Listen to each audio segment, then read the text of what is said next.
Hi guys, welcome back to our YouTube channel. We're the Wolfmans. We are building our second custom dream home. We have taken a lot of time and really labored over our floor plans to make sure that they are perfect for our family. So today we're gonna walk you through what are some of the considerations and what was the thought process of us making some of the key decisions, and then also some tips and things that you should think about as you're creating your own floor plans as well. Okay guys, so before you start designing your house, you really have to figure out the envelope of your home. So that all starts with figuring out your lot size.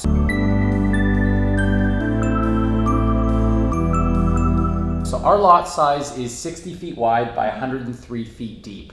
We're going to be building approximately a 3,900 square foot house above grade. So including the basement, we have about 5,500 square feet of living space. So for us, one thing we really wanted to do with our lot was maximize the width of it in order to allow us to have a really big backyard, because we do spend a lot of time with our family outside. So with that being said, on the 60-foot lot, we built to the absolute maximum width, which was 50 feet wide for the width of our house. And then we have approximately 44 foot depth in the house.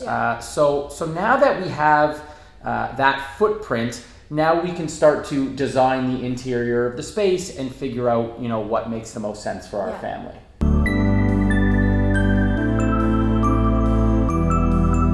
Before we jump into the really fun part, which is your main floor, there's really something important you have to keep in mind. Whatever you do on the inside will have implications on what your exterior looks like. And vice versa. Exactly, and if you want your exterior to look in a certain way, that may limit certain things and certain rooms and decisions you can make on the inside. Curb appeal is really, really important. For some people, it is the most important part of the house. So you really have to understand kind of the trade-offs between interior and exterior, and it requires a lot of tweaking sometimes for sure.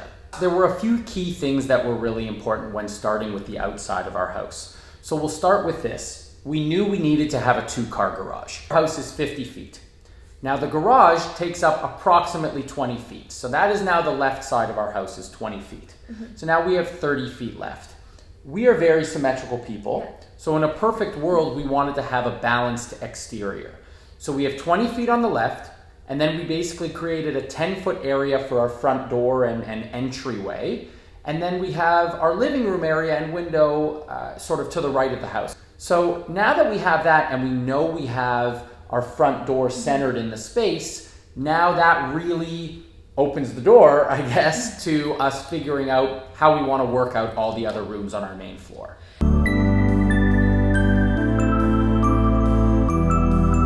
So before you really start laying out your floor plan, the first thing that you need to do is figure out what rooms you want on your main floor. We knew we wanted a really big great room that can incorporate our kitchen, our breakfast area, and our family room.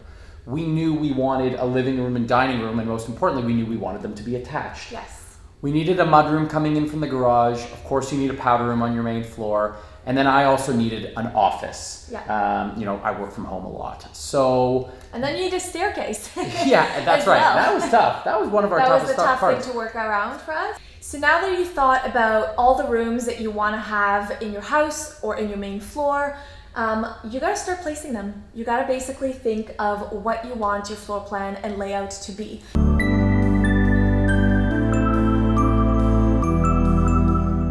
Approached it is almost like you would approach doing a puzzle. So if you think about how you put a puzzle together, you typically start with like your border or the envelope of the puzzle, and then you figure out what are the pieces that go into the different corners, into the different sides, what puzzle pieces come together and go side by side to make the bigger picture. And so this is how we approached it. We had a list of what rooms we wanted on our main floor, and then it was about figuring out where do we want to place them, basically within the envelope and within the footprint of the house. Ideally, you really want to optimize the space so that you think through the flow and the function, and you make sure that you give enough room and enough real estate to the rooms that are most important to you. It's a give and take sometimes. Sometimes you have to take a little bit out of one area or space and give a little more generously to others. So it's really important to think about how you're going to use a certain space. How is the flow going to happen? How are people going to be moving in and out of a certain room? What kind of layout do you want in terms of design concepts of how you ultimately want to envision living in that space.